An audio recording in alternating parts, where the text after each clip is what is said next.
Hello सर्वांना, अंकिताज किचनच्या रोजच्या स्वयंपाकमध्ये आपल्या सगळ्यांचं स्वागत. आज मी हा डाळ वडा दाखवते आहे. हे मी भिजवून घेतलं आहे, डाळी भिजवून घेतलेल्या आणि त्या मी वाटल्या पण आहेत. आता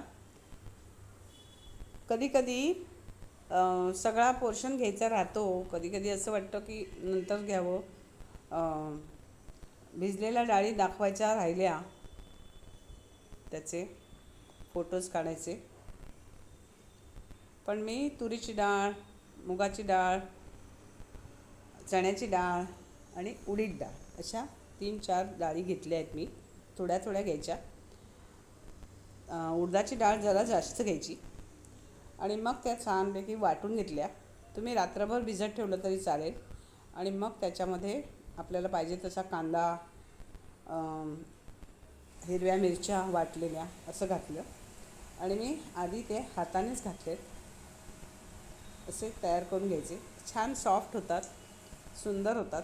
छान फेटायचं ते व्यवस्थित आणि असे वडे करायचे तयार.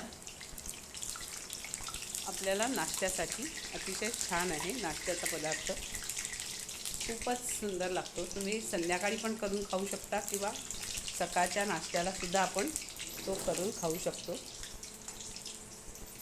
अशा प्रकारे तयार करायचं. आणि मी ती टोमॅटोच्या चटणीबरोबर केली आहे. ह्या चटणीमध्ये मी जरा म्हणजे मी घरगुती ही चटणी आपण मोमोजसाठी पण वापरू शकतो. मी अशा प्रकारे मोमोजसाठी पण वापरू शकतो. अशी मी टोमॅटोची चटणी केली आहे.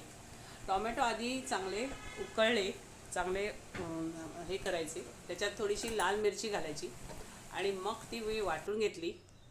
आणि मग ह्यात मी व्हिनेगर पण घातलं आहे चटणीमध्ये. अशी तयार केली चटणी. आणि ही मी कोबी रोजच्या जेवणासाठी, रोजच्या स्वयंपाकासाठी कोबीची भाजी केली आहे. कोबी, वटाणा, वरण, भात, पोळ्या असं. ओके.